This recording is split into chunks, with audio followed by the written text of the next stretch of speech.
네, 본문의 말씀은 우리 예수님께서 참 십자가에서 죽으시기 위하여 예루살렘에 오신 다음에 있었던 아주 중요한 그 주간에 있었던 첫날의 사건입니다. 지난 주일에 본 말씀처럼 예수님은 그 여리고에서 이제 예루살렘으로 오셨습니다. 물론 이제 베다니를 통해서 오셨죠. 그것은 이 종려 주일의 일로서 우리에게 알려져 있습니다. 많은 사람들이 그때 열광적으로 환영했었습니다. 그때 예루살렘에 오셨던 예수님께서는 그 성전을 둘러보시고 다른 데로 가신 것이 아니라 성전에 가셨다가 성전을 둘러보시고 다시 베다니로 가셔서 베다니에서 하룻밤을 주무시고 이제 그 다음날 그 주무신 그날 그 다음날 있었던 일입니다. 아침에 예수님 일찍 일어나셨는데 시장하셨어요. 시장하셔가지고 무엇이 있을까 이렇게 보는데 저쪽 먼 곳에 그 무화과나무가 잎이 무성한 채로 한 나무가 보기 좋은 나무가 있었던 것입니다. 사실 예수님께서 왜 시장하셨을까 이렇게 우리가 생각할 수 있는데 예수님께서 그날 그 주무신 곳이 어디였냐면 베다니였습니다. 이 베다니란 말은 우리가 베다니 하면 굉장히 아름다운 그런 이름처럼 들리죠. 그런데 이 말의 원뜻은 베트 아니야라고 해가지고 베트가 집이란 말이니까 아니야. 가난한 사람들, 고통받는 사람들 이런 뜻이 있습니다. 그러니까 베다니 하면 가난한 사람들의 집들, 고통받는 사람들의 집들이 있는 그 지역입니다. 요즘 이 베다니라는 이름을 멋지게 봐가지고 베다니라고 이름 지은 사람도 있고 베다니를 어떤 상호 지어가지고 그렇게 베다니 하는데 실은 그 뜻을 알면 우리가 이 뜻을 우리가 정말 많이 쓸 수 있을까 할 정도의 뜻이 있습니다. 그러니까 이 대도시 근교에 있는 천막, 하여튼 이 빈민가들을 가리키는 말입니다. 이 마가복음 14장 3절에 보면 나병 환자 시몬의 집이 이 베다니에 있었습니다. 그러니까 정말 가난한 사람들, 고통받는 사람들, 환자들이 이 도시 주변에 이렇게 천막 같은 판잣집을 치고 있는 곳이었다고 우리가 말할 수가 있습니다.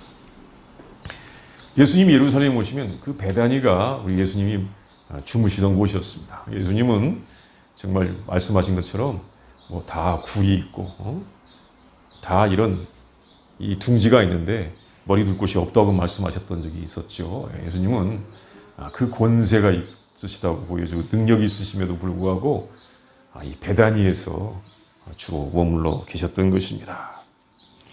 그러니까 배가 고플 수밖에 없을 수 있습니다. 누가 대접할 사람이 없고 대접할 것도 없었을 것입니다. 그런데 배고프신데 저 멀리에 멋진 무화과나무가 하나 있는 것입니다.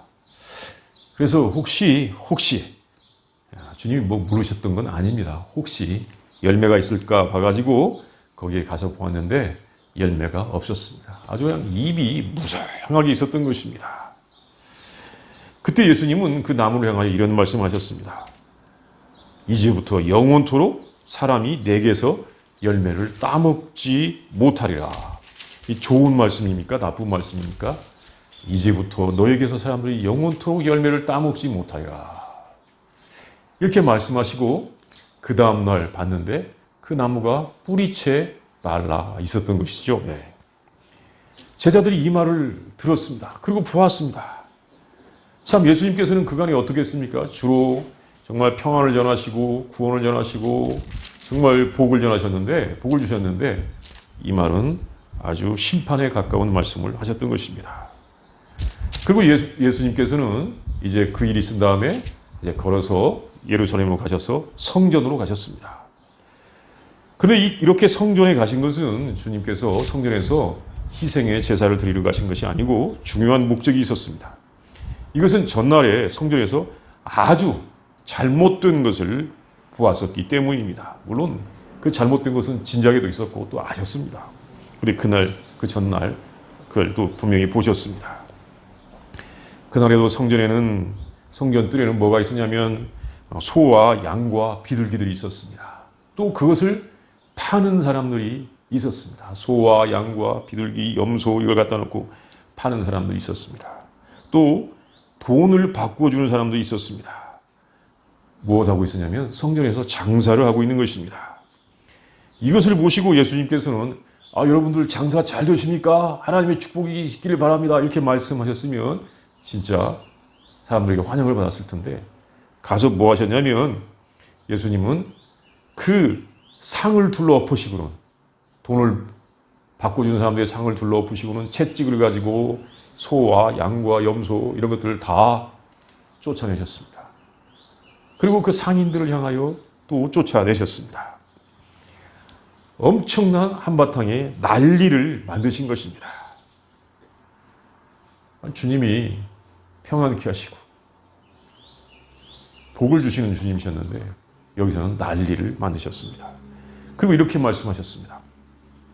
기록된 바 내 집은 만민이 기도하는 집이라 일컬음을 받으리라 하지 아니하였느냐. 너희는 강도의 소굴을 만들었도다. 이렇게 말씀하셨습니다.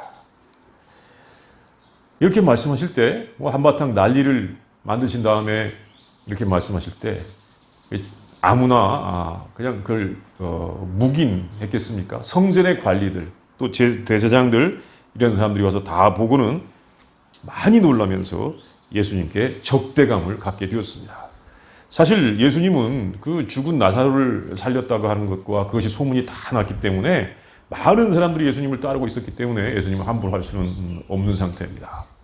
그러나 그 성전의 관리들은 이렇게 이 성전에서 장사를 못하게 하는 걸로 말미암아 예수님께 큰 적대감을 가지고 예수님을 이제 죽일 계략을 세웠던 것입니다. 이 사건들, 이 두 가지 사건, 무화과나무를 향하여 저주하신 사건과 성전을 정화시킨 사건, 이 사건은 예수님의 일생에 있어서 아주 중요한 사건이 됩니다. 여기에 매우 중요한 가르침이 있습니다. 특별히 이 성전, 사실 어떻게 보면 한 가지 사건인데 성전을 정화하신 사건은 공관복음, 마태복음, 마가복음, 누가복음에 보면 분명히 예수님께서 십자가 지시기 직전 마지막 주간에 행하시는 사건을 우리에게 전해주고 있는데 요한복음을 보면 요한복음에서는 2장부터 나옵니다. 요한복음 2장에 나와요. 그래서 예수님께서 일을 시작하신 초기에 그 일을 하신 것처럼 전해주고 있기도 합니다. 왜 그럴까? 이게 두 번에 있었을까? 한 번에 있었을까? 한 번 있었던 것이 틀림이 없는 것 같습니다. 그런데 요한복음에서 왜 이렇게 예수님께서 성전을 깨끗하게 하신 것을 요한복음 앞부분에서 전해주고 있는가? 이것을 생각해 본다면 그것은 사실 우리 예수님의 사역에 예수님께서 오신 중요한 목적이 바로 무엇이었냐면 성전이 성전되게 하는 것이었다라고 하는 것을 우리가 생각하지 않을 수가 없습니다. 사실 당시에 예루살렘 성전이 아주 부패, 정말 타락, 제 기능을 못하고 하나님께 영광을 돌리지 못하고 그 구원을 전하지 못하는 상태에서 성전이 성전되어야 된다. 성전은 바르게 되어야 된다고 하는 것이 우리 예수님께서 오신 목적이요. 또 우리들에게 하나님의 나라를 전하는 중요한 일이었기 때문에 그렇게 요한복음에서는 앞부분에서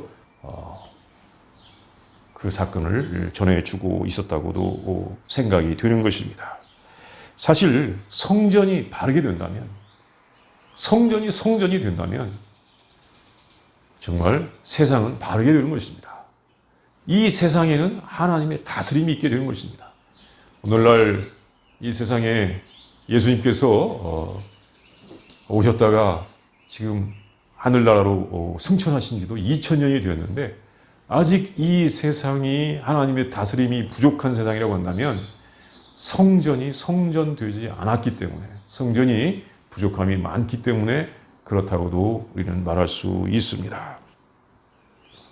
이 일을 통하여 우리 하나님께서 주시는 말씀을 보도록 하겠습니다. 첫 번째는 우리 예수님께서는 당시에 예루살렘 성전을 심판하셨습니다. 심판하셨어요. 이것은 베다니의 무화과나무를 심판하신 일로 나타내셨습니다. 예수님께서 이 베다니에서 그 입이 무성한 무화과나무를 저주하신 일은 그 자체만으로는 정말 이해하기 어려운 일입니다. 아니 왜 그 좋은 무화과나무를 멀쩡한 무화과나무를 예수님께서 저주하셔서 말라 죽게 만들었을까? 또 아직 무화과나무는 열매를 맺을 때가 아니었다고 합니다. 그 성지에서는 보통 무화과나무가 1년에 3차례의 열매를 맺는다고 합니다. 그러니까 굉장히 열매를 자주 맺어요. 그런데 그때는 아직 무화과나무가 열매를 맺을 때가 아니었습니다. 그러니까 열매가 없는 것은 어쩔 수가 없는 일이었는데 예수님께서는 그 나무에게 이제부터 영원토록 사람이 내게서 열매를 따먹지 못하리라 라고 그렇게 말씀하셨습니다. 그 다음날 아침에 그 나무는 그냥 말라 죽어 있었던 것입니다. 이것은 우리 예수님께서 행하신 일 중에서 가장 이해가 되지 않는 일입니다. 지금까지는 고치시고 살리시고 평안을 주시는 이런 일을 하셨다면 이번 일은 아주 부정적인 일을 하신 것입니다. 왜 예수님께서 이런 일을 하셨을까요? 이것은 특별한 뜻이 있었던 것입니다. 이것은 사실은 이 나무에 관한 저주가 아니었습니다. 이것은 바로 이어지는 예루살렘 성전을 깨끗하게 하신 사건과 관련이 되어 있습니다. 이것은 예루살렘 성전을 저주하신 사건이라고 그렇게 해석을 합니다. 우리 주님은 예루살렘 성전을 저주하셨다 이렇게 말을 하는 것입니다. 그런데 어찌 되었든 간에 예루살렘 성전에서는 하나님의 이름으로 행해지는 일들이 시행되고 있었습니다. 하나님께 제사를 드린다고 사람들이 거기에 나와서 하나님께 제사를 드리고 있었던 것입니다. 그러나 예수님께서 하나님의 이름으로 행해지는 곳을 향하여 거기에 저주할 수는 없었기 때문에 그 입만 무성한 무화과나무를 향하여 저주하셨던 것입니다. 마치 예루살렘 성전에 열매가 없어서 열매가 없는 그런 나무와 같았기 때문입니다. 예루살렘 성전에는 사실 구원의 열매가 없었다는 것입니다. 예루살렘 성전에서는 더 이상 백성들에게 구원을 베푸는 능력을 상실하고 있었던 것입니다. 그래서 그날 아침부터 그 성전을 향하여 가실 계획을 세우시던 예수님께서 그 나무를 향하여 저주를 하셨던 것입니다. 이것은 매우 상징적인 사건이었습니다. 그러면 왜 도대체 성전이 이렇게 강도의 소굴이 되어 있었을까요? 당시에 사람들은 하나님께 하나님께 제사를 드리려면 제물을 가지고 와야 했습니다. 제물을 가지고 가서 그 제물을 제사장을 통하여 죽여서 불태워서 하나님께 제사를 드렸던 것입니다. 물론 제사를 드린다고 그 제물을 온전히 다 불태우는 것은 아니고 불태우는 부분이 있고 버리는 부분이 있고 또 보관하는 부분도 있습니다. 보관하고 잘 활용하는 부분도 있습니다. 그래서 제물을 가지고 가야 되는데 그 제물은 뭐냐면 소나 양이나 염소나 비둘기 중에서 아주 가장 좋은 것, 가장 흠이 없고 좋은 것을 가지고 가야 했습니다. 이 제물에 관한 규정은 레위기에 잘 나와 있습니다. 그래서 하나님께 예배를 드리는 헌신과 기쁨과 감사의 마음을 가지고 자기 집에서 가장 좋은 제물을 준비해 가지고 성전까지 가서 제사를 드리러 갑니다. 그러면 제사를 드리러 왔으면 제사장이 환영을 하고 정말 함께 제사를 드려야 될 텐데 제사장은 이 제물을 보고 이 제물로는 안 돼라고 딱 그렇게 거절을 합니다. 왜요? 무조건 안 돼. 흠이 없습니다. 그래도 안 돼. 그러면서 그러면 어떻게 제사를 드려야 됩니까? 저기 가서 사와. 성전뜰에 가서 그 상인들이 팔고 있는 소나 양이나 염소나 비둘기를 사오라고 합니다. 아니 자기는 지금 집에서 가장 좋은 제물을 성경의 규정에 맞는 제물을 가져왔는데 제사장은 무조건 거절하고 가서 저기 가서 사오라고 해서 가보는데 거기 가서 보니까 일단 값이 비쌉니다. 또 제물을 보니까 자기가 가져온 것보다 형편이 없습니다. 흠이 있는 것도 있습니다. 제물로 쓰기에 정말 부적합한 것이 많이 있습니다. 그런데 그 상인들은 이거 사가지고 하면 무조건 제사를 드릴 수 있다고 하는 것입니다. 그래서 비싼 값을 주고 어쩔 수 없이 그 제물을 사가지고 가서 제사장에게 가면 제사장은 형편이 없는 재물, 흠이 있는 재물일지라도 비싸게 사왔기 때문에 무조건 제사를 드려주는 것입니다. 사람들이 이런 상태에서 제사를 드릴 수밖에 없었습니다. 예루살렘 성전이 지금 그렇게 되어 있는 것입니다. 그래서 제사를 드리고 오면 우리 하나님 앞에 희생과 헌신의 제사를 드려오면 거기에 기쁨과 감사가 있기는커녕 어떻게 되겠습니까? 마음속에 답답함, 아쉬움 또는 원망, 분노 이런 것만 생길 수밖에 없는 것입니다. 도대체 이해할 수 없는 일이 성전에서 벌어지고 있는 것입니다. 이 성전의 상인들, 장사꾼들과 제사장이 딱 결탁이 되어 있습니다. 아무나 장사할 수 있는 것이 아니고 제사장들에게 뇌물을 주고 그런 사업을 하고 있는 것입니다. 또 제사장들은 그 사람들에게서 뇌물을 받아가지고 또 바치는 데가 또 있습니다. 사람들은 이것을 알고 있었습니다. 1년에 그 백성들, 유대 백성들은 3번씩 성전에 의무적으로 가서 제사를 드리게 되어 있었습니다.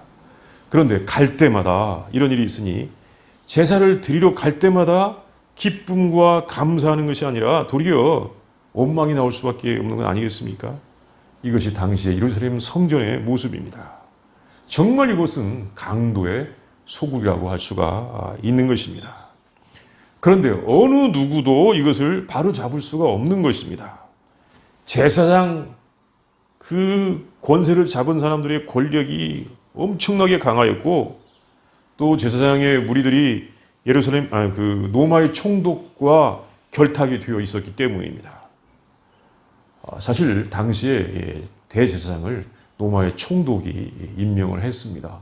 원래 성경에서는 종신토록 한 사람이 아론의 후손 중에서 임명을 받은 다음에 종신토록 하게 되어 있는데 당시의 상황은 로마의 총독이 1년에 한 번씩 자기 돈을 많이 주는 사람들을 대제사장으로 이렇게 임명을 했다고 하는 것입니다. 얼마나 그 유대의 종교와 성전의 권력이 타락했는지를 보여주고 있는 것입니다.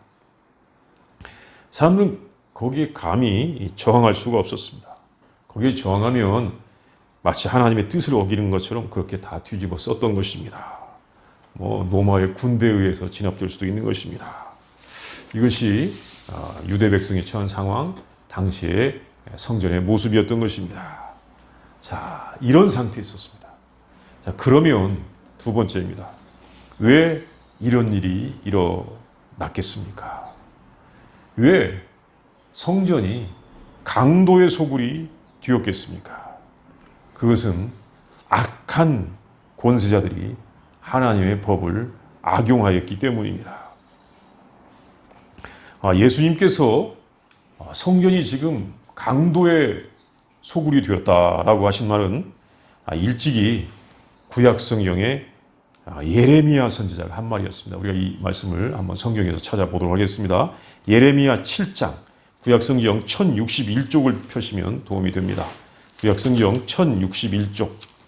내 이름으로 일컬음을 받는 이 집이 너희 눈에는 도둑의 소굴로 보이느냐? 보라, 나 곧 내가 그것을 보았노라. 여호와의 말씀이니라. 예레미야 7장 11절 말씀이죠. 7장 11절 보면 여기서 지금 도둑의 소굴로 보이느냐. 그래서 이 도적이라고 한 말은 강도라고 해도 되는 말입니다. 헬라어 원어로 보면 같은 말로 되어 있습니다. 예레미야 7장 11절 1061쪽에 있는 말씀입니다. 그러니까 예수님보다도 600년 전에 활동하던 예레미야 선지자 때에도 이런 일이 있었던 것입니다. 물론 좀 상황이 다르긴 해요. 그런데 이렇게 예레미야 선지자가 이 성전이 도적의 소굴로 보이느냐고 할 정도의 그런 일이 있었습니다. 그 이유는 그 앞에 나오는 말씀을 보면 볼 수가 있는데 다음과 같습니다. 우리 7장 4절부터 10절 말씀을 보면 알 수 있습니다. 1061페이지 7장 4절부터 10절 말씀을 보면 그것을 알 수 있습니다. 우리 같이 한번 읽어보겠습니다. 시작. 너희는 이것이 여호와의 성전이라, 여호와의 성전이라, 여호와의 성전이라 하는 거짓말을 믿지 말라. 너희가 만일 길과 행위를 참으로 바르게 하여 이웃들 사이에 정의를 행하며 이방인과 고아와 과부를 압제하지 아니하며 무죄한 자의 피를 이곳에서 흘리지 아니하며 다른 신들 뒤에 따라 화를 자초하지 아니하면 내가 너희를 이곳에 살게 하리니 곧 너희 조상에게 영원 무궁토록 준 땅이니라. 보라, 너희가 무익한 거짓말을 의존하는도다. 너희가 도둑질하며 살인하며 간음하며 거짓 맹세하며 바알에게 분향하며 너희가 알지 못하는 다른 신들을 따르면서 내 이름으로 일컬음 받는 이 집에 들어와서 내 앞에 서서 말하기를 우리가 구원을 얻었나이다 하느냐. 이는 이 모든 가증한 일을 행하려 함이로다. 이게 예수님보다 600여 년 전 앞에 있었던 예레미야 선지자가 당시에 예루살렘 성전과 거기서 제사드리던 백성들을 향하여 하신 말씀인데, 여기 보면 특별히 4절에 보면 뭐라고 하셨냐면 너희가 이것이 여호와의 성전이라 여호와의 성전이라 여호와의 성전이라 하는 거짓말을 믿지 말라. 분명히 여호와의 성전, 예루살렘 성전이에요. 솔로몬이 지은 성전이에요. 그런데 이게 진짜라고요? 아니라고요? 거짓말이라고까지 했어요. 거짓말이라고. 이것은 뭐냐면 사람들이 성전에 와서는 나름대로 짐승을 가지고서 제사는 바르게 그냥 제사는 드렸던 것 같습니다. 제사는 드렸어요. 제사장이 있고 제사를 드려온 사람이 있고 제물을 가져와서 드렸습니다. 근데 문제는 뭐였냐면 당시에 그 남유다 나라가 엄청 타락했었기 때문에 이제 왕들 타락한 왕들이 많이 있었거든요. 사회가 타락하고 부패했기 때문에 사람들이 제사는 드리지만 정말 하나님의 계명은 무시하고 드리지 않았다는 것입니다. 특별히 9절에 보면 알 수 있듯이 9절에 보면 너희가 도둑질하며 살인하며 간음하며 거짓 맹세하며 바알에게 분향하며 너희가 알지 못하는 다른 신들을 따르면서 정말 중요한 계명들은 계명들은 지키지 아니하면서 제사만 드렸다. 이렇게 하는 것이 당시 참 예레미야 시대의 예루살렘 성전에서 행해지는 일들이었습니다. 그런데 이때는 이 예레미야 선지자는 뭐라고 했냐면 제사장의 무리들을 가리켜서 도둑, 강도라고는 하지 않았습니다. 여전히 범죄하면서도 제사를 드리는 사람들은 도둑이라고 했던 것입니다. 결국에 이 사람들은 이 선지자의 이 예언의 말씀을 듣고 회개하지 아니하였습니다. 회개하지 않고는 여전히 범죄하다가 이제 BC 586년에 한 20년 후에 결국은 바벨론의 침략에 의해서 망하고 말았던 것입니다. 이때 선지자가 말하던 때에는 사람들이 제사는 드리는 것 같았지만 하나님의 계명대로 사는 것은 무시하던 때였습니다. 그러니까 하나님의 뜻을 보면 사람들이 제사는 드린다. 제사를 드리는 어떤 행위는 할 수가 있지만 하나님께서 이것을 정말 예루살렘 성전에서 행해지는 일이라고 보지 아니하였다는 것입니다. 너희들이 계명을 지켜라. 그 계명을 지키는 것이 진실한 섬김이라 라고 말씀하시는 것입니다.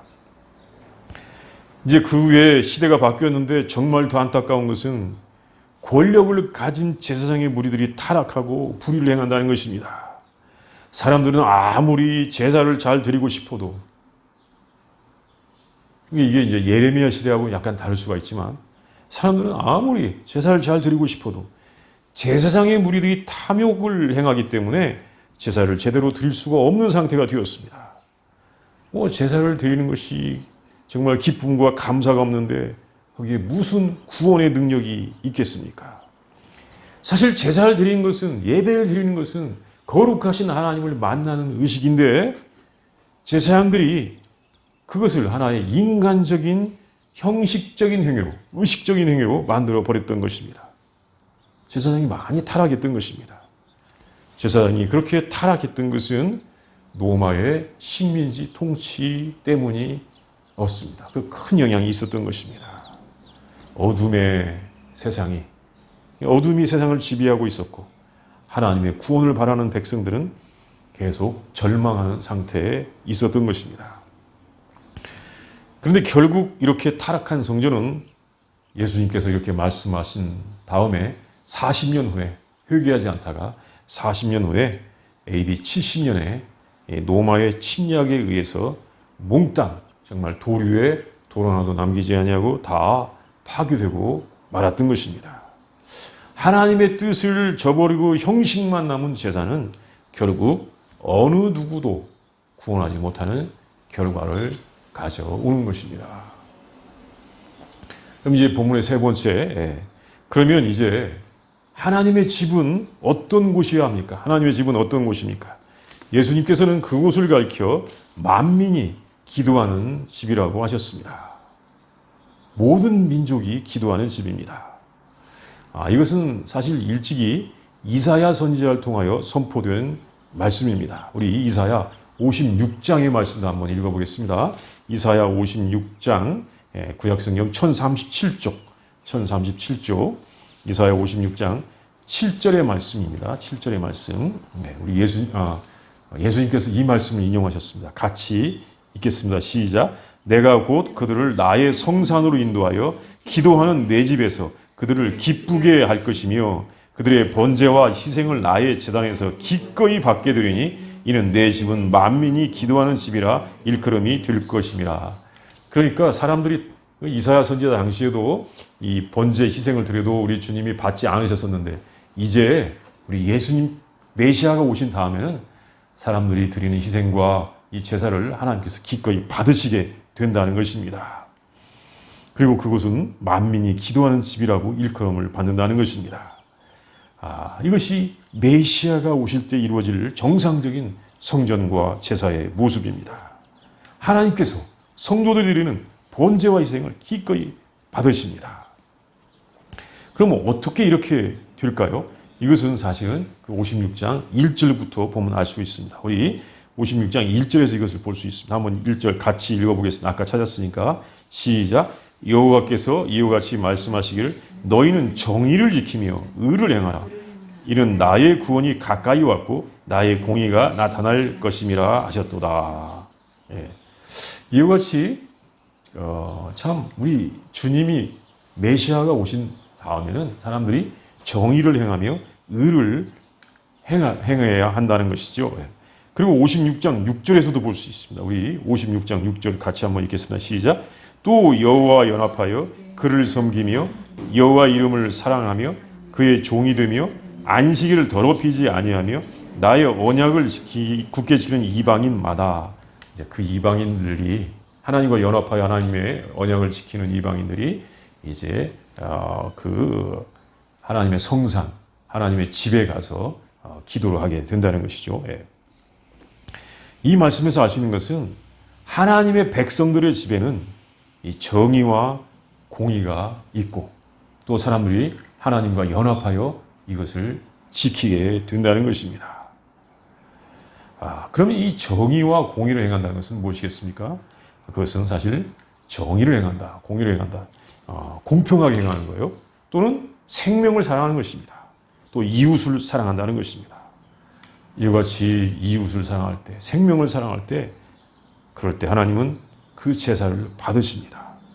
그것이 만민이 기도하는 집이라고 일컬음을 받게 되는 성전에서 이루어지는 일이 되는 것입니다. 그것이 또 기도가 되는 것입니다. 사실 이 제물의 향기가 또 한편으로는 기도입니다. 짐승의 희생 제사를 드린다는 것은 그것은 제사, 예배이기도 하지만 그것은 또 기도입니다. 제사는 희생입니다. 또 기도도 희생입니다. 기도하는 것은 희생을 드리는 것입니다. 사실 기도가 하나님 앞에 나와서 무릎 꿇고 내 마음만 드린다라고 하는 그런 기도의 의미보다도 기도를 통하여 또 하나님과 연합한 다음에 의를 행하러 가는 것까지 포함하는 것입니다. 그런데 당시 예루살렘 성전에는 그런 의가 없었습니다. 정의가 없었습니다. 불의가 판을 치고 있었습니다. 하나님께서는 그들의 제사를 받지 아니하셨습니다. 그래서 예수님께서 그 성전을 청결케 하신 것입니다. 그 타락한 제사장들을 통하여 드리는 그 제물의 향기는 하나님을 기쁘시게 하지 못하였습니다. 불의하면 그 기도를 받지 아니하십니다. 사실 우리 크리스찬의 기도는 어떤 기도냐면 자기 마음대로 자기의 어떤 복락을 위하여 드리는 기도가 아닙니다. 우리 크리스찬의 기도는 의로운 사람들이 하나님께 드리는 의의 기도인 것입니다. 우리가 시편에 보면 의로운 사람이 하나님께 기도를 드리지 불의한 사람들은 하나님께 기도를 드렸다는 말도 또 기도를 드렸을 때 이루어졌다는 말도 없습니다. 사실 이 기도에 관한 것은 우리가 예수님께서 주기도에서 가르쳐 준 것을 통하여 알 수 있습니다. 아주 중요한 기도죠. 주기도에는 정말 우리 하나님께서 우리가 드리기를 원하는 우리 성경에서 처음부터 끝까지 일관성 있게 나오는 그 기도가 들어 있습니다. 첫 번째는 하나님을 위해서 드리는 기도. 우리는 하나님께만 드리면 하나님께 기도만 하면 된다고 생각하는데 실은 하나님께 기도하면서도 하나님을 위해서 기도해야 됩니다. 두 번째는 이웃을 위하여 드리는 기도가 들어 있습니다. 그렇게 해야 됩니다. 왜냐하면 가장 큰 계명, 두 계명이 하나님을 사랑하고 이웃을 사랑하는 것이기 때문입니다. 우리는 기도를 통하여 하나님을 사랑할 수 있는 그런 능력을 얻게 되고 이웃을 사랑할 수 있는 능력을 얻게 되는 것입니다. 이것은 구약 성경에 아브라함이 기도를 드린 것부터 우리에게 계시가 되어 있습니다. 아브라함이 이제 이 세 명의 천사에게 기도를 했는데 세 명의 천사들 앞에서 기도했는데 그것은 바로 뭐였냐면 그 멸망해가는 세상을 향하여 위하여 하나님 의인이 50명이 있으면 하나님께서 멸망시키겠습니까? 이런 기도 하나님과의 대화죠. 이렇게 기도를 했던 것입니다. 아브라함의 기도부터 이것은 쭉 일괄되게 계시되어 있는 것입니다. 우리 예수님께서 원하시는 기도, 하나님께서 원하시는 기도는 만민이 기도하는 집에서 드려야 될 기도는 이와 같이 하나님을 위한 기도, 이웃을 위한 기도를 우리는 드려야 되는 것입니다. 이것이 성도들이 오늘날 드려야 될 기도입니다. 주님께서 우리에게 이것을 알려주십니다. 우리 다 함께 이 시간 기도하겠습니다.